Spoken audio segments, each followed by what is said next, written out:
That makes me feel so much better. Wormholeriders. And Claudia Black online. This is Claudia Black online. Have you been to Claudia Black online? Yes, he has.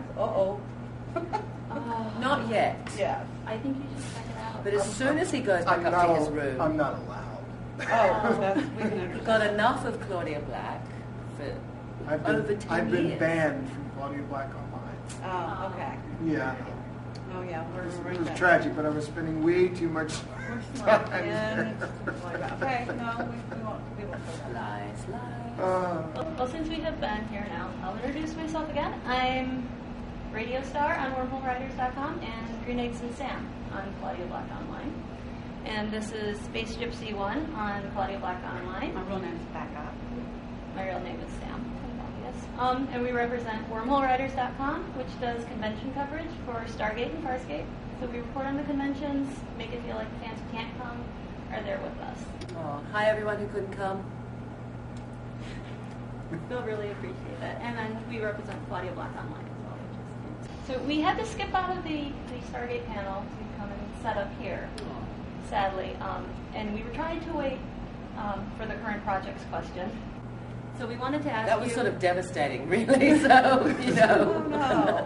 So what do you have going on? Well, I've been doing the laundry and Rearranging my sock drawer next. I finished my kitchen. Exams. The toilet seats look great in the bathroom. Yeah, it's kind of like the last thing you ask actors.com. Yeah. Oh. Well, we know that you're developing a new series. Yeah, and as Ben says, I mean, it's sort of, in one sense, it's great to talk about it because I feel very creatively sort of satisfied right now. But on the other hand, there's not much to talk about until someone's paying a check to make it. So, in so many different ways, you know, there's a, you know, even if you're superstitious about talking about intellectual property, or, you know, I mean, try to get something happening and trying to get fan support behind something that may not actually eventuate. It's a difficult proposition. So, how far do you go down the line to you know, in talking about it? Yeah, because I was developing a new movie that was about the next, you know, like Star Trek, but at an earlier stage. Yes, exactly. And they, you know, they stole it. Bow. Not to jump on Claudia Black online. No, but please. But please. well, you know, my feelings about it is that quite often people talk about what they're working on and what's coming up, and so much of what is on IMDb.com, especially on IMDb Pro, stuff in development, most of it is never going to see the light of day. It's stuff that is in development. And if you're the least bit superstitious about it, which I am, I never mention a project that is in the future unless someone else has already spilled the beans and I have to answer the question. So when the question is asked, what's going on, and you go, well, I mean, Going Homer, which is a project that I have at Sci-Fi announced it without asking me. Oh, did they? Yeah, they announced that it was in development, and it's great that they announced it because it means that they're serious about it, but on the other hand, I would never bring it up independent of a producing company or something like that. Oh, I thought by, you know, virtue of them mentioning it that it's legit and therefore it was open for discussion. Well, it is legit, it's open for discussion, but it's still, you know, it's in development, which means that there's this stage, and this stage, and then that stage, and we're here. Right. I don't like to talk about it until you're I like when you get to that final hurdle and you in production and you have a project and you know where it's going to go and be shown. I like talking about this stuff.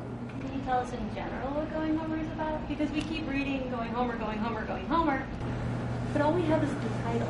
No, Going Homer is about a 12-year-old boy, Homer Jones, who sees the Greek myths unfolding around him in his world, and it's the Iliad and the Odyssey smashed together and surrounding him and his family.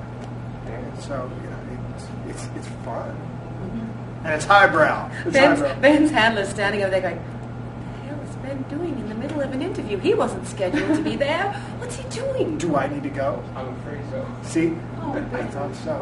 I know. I knew I wasn't going to let him be here for a second. We enjoyed your moments. This happens all the time. This is the only time I get to see him. That's okay. I'll find you online. In an interview. I'll find you Claudia Black online. Yeah. I'll give you a Twitter address. Yeah, you can Twitter. Find out what I'm up to. Bye, honey. I'll see you Thanks later. so Bye. much. Thank you. Thank you for stopping by. So can you give us a little rundown on what Ink is about?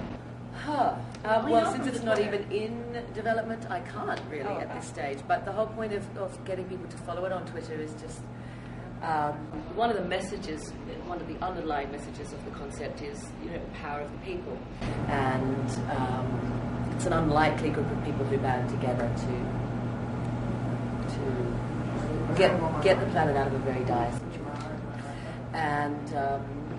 And it focuses on and embraces the idea of a group of people who would ordinarily be considered disparate or unrelated, unconnected people, disconnected, coming together and really accomplishing something extraordinary.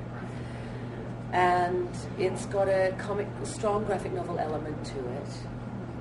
We don't know how we will develop it. What will come first? It depends on who and if anyone is signing checks. So if they want to start, I've been talking to people recently about graphic novels, and a lot of them are launching ideas, TV ideas. They've got an idea for a pilot, but they're launching it as a graphic novel first.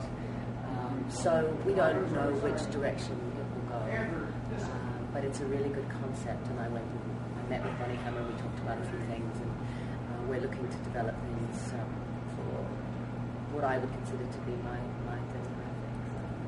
Hopefully people will like it. So one way we can support you is to get everybody to follow your Twitter. Right, so that's the first thing. So we just, virally, it's just, I think, a good idea it helps us actually get to know you guys more too, because if we start following you too, we know what your interests are, and we really want to cater to you guys. I think that we're on the same page in terms of what we like tonally, in terms of comedy, and in terms of popular culture, what interests us all. And so it's just a way of keeping the community connected to us, and we will let you know if if there's. Ultimately, for me, I just am hoping for the day where I will be able to invite everyone who's signed up to follow on Twitter to a premiere screening. I mean, they're the sort of things I'm thinking of down the line. Is how can I pay the fans back? How can I let them know that for their loyalty there will be hopefully wonderful things that we can share down the line. So we just thought grassroots, let's start it here, let's see if we can get a following, and then as we talk to people, we can, we start to sort of get a little community going. Because we covered it on our blog. Thank I you. don't know if you checked out our blog yet. Not yet, but I did notice. We had a special Claudia Black series introduction. Thank you very much. And we just based it off of what we read on the Twitter, so if it's Right. not accurate, we're really sorry. No, so what we will do, very shortly actually, we're going to go out and pitch it shortly. So as soon as we have to trademark the IP, as soon as we've done that, we will, we just want to take advantage while we're at conventions of spreading the word, because it's been inspired by our fan community and in part, so I really want to sort of get connected with you guys before we go in to make the show, so that whoever does end up signing the checks understands that it's important to me, and that I can find ways to include you guys in the process somehow if anyone's interested at any stage. So what's it like for you? Because it's obviously a role switch. You're not in front of the camera as an actress now. You're more behind the camera, behind the scenes producing. Are you writing at all? I mean, what's it like to switch over and flex those creative muscles as compared to the acting creative muscles? It's a great question. I mean, I've had this really interesting renaissance, I suppose, because as soon as I had my children, my life as an actor changed. I can't give all of my time as an actor would be able to, or is expected and required to. I gave everything to Faststep. I mean, I had no life. And when I finally met the man who was now my husband, I said to him, I can't ever commit to anything. If you ask me out on what we call a school night, I probably won't be able to make it. If we do overtime, I'm sorry, I don't want to ever let you down. So I then thought, as soon as I had my children, I said, I can't say that to my children. I can't ever let my children down that way. If I say I'm going to do something, and I wanted to be a woman of my word, so I would say to my husband, I can't commit, so as long as you understand that I may never be there for those events, if you're going out to do something or whatever, I may not ever make it. So I thought, how do I restructure my life so that I can commit completely to my husband and my children. My husband made a big sacrifice and sort of left his life in Australia as he knew it to come over with me to the Northern Hemisphere to work, and he wanted life experience, but then I have to think, well, at what cost and how do I, really make the most of this opportunity? So I'd had an idea that came about when I was working with Michael Shanks on Stargate. We had such a funny, comedic chemistry together. And I said, I've got this idea for a comedy. Are you interested? And he said, yeah, sure. Whatever, include me. Let me know if I can help. And I said, all right. And I let it ruminate for a while. And then finally, after having my second child, I was busy, and then I had my second child, and the idea came back to me. And once you have to start scheduling for more than one child, you have to start repurposing your brain. I mean, it really needs to become capable of multitasking in a way that it never has been required of the brain before. And so I could see, for years people have been saying to me, why don't you get into producing? And I didn't know what they really saw in me that would make me a good producer, because no one really likes producers terribly much. I knew that I could put people together. I could recognize talent and ability and say, oh, you guys would really get on, and I think you'd be on the same page, and I think you'd have a great time working together. That's one skill that producers have. There's so much. There's an unbelievable amount of work that goes into producing. But my brain, it was like my babies were my first production, and suddenly I felt like I could see what it was that a producer, what was required of a producer. And little did I know, I mean, the minutiae, all the things, the details that are involved in good producing. You just can't afford to let any detail, go unnoticed. And yet at the same time, as a parent, you learn spiritually that you can't afford to be a perfectionist. You have to just surrender and accept. So it's been this really interesting battle with this world I'm trying to create for myself, so that I have a future down the line as a writer/producer. I don't want to give up the acting, but I don't know what form the next, what role I will take on next as an actor that will allow me to spend time with my children. So I think about that really seriously. And the comedy idea with Michael, I finally did develop with another writer, and the concept is stronger now. We will hopefully be pitching that shortly too. So there's 3 projects that I'm about to go in and pitch there, 3 television shows, and a movie called The Package that I was asked to produce, which is an independent feature. And that's a beautifully written style piece. It's like Lock, Stock and Two Smoking Barrels. It's got that sort of feel to it. The writer-director, Brad Spencer, had great success with it as a short film, and it was accepted into Tribeca. Got a lot of attention, and so people were saying, what next, we'd love to see this as a feature. So he's completed the feature film screenplay, and so we're out shooting that. It's great news. 2 at the moment. Great, yeah. That's awesome. It was funny because my friend who's an acting coach, Martha Gaiman, I said, I don't know, Martha, I think the universe is telling me to quit acting. And she said, no, you're not ready to quit. And I said, but how do I give it everything? Because, I mean, I gave Aaron everything I had. And I don't want to give anything less than that as an actor. I'm not going to fax it in, so how do I do it? And, is it about creating my own opportunities? Can I somehow find a way to create these opportunities for myself so that I can still be completely present in my family's life? And she said, look, all I can tell you is 2 things.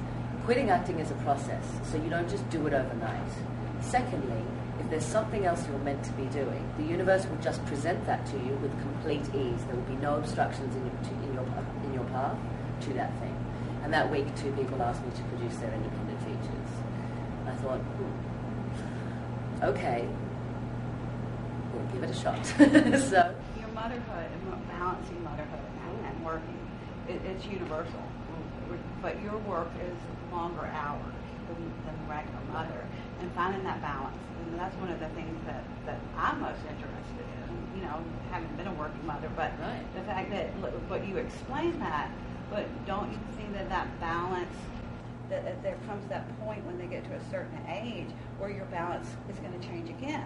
Absolutely. And so you're producing, acting, introducing acting. That's right. And you'll have that with your kids. And you can still love them and say, okay, I am going to be 45 minutes late, not 4 days late. Yeah, exactly. And to me, the secret word there that you mentioned, or the key word, is balance. So at the moment, it's about prioritizing, working out what my priorities are. And I'm grateful. It's been this really weird thing, realizing that I've been so grateful that there's someone else that I care more for than myself. Mm-hmm. So my day isn't about me.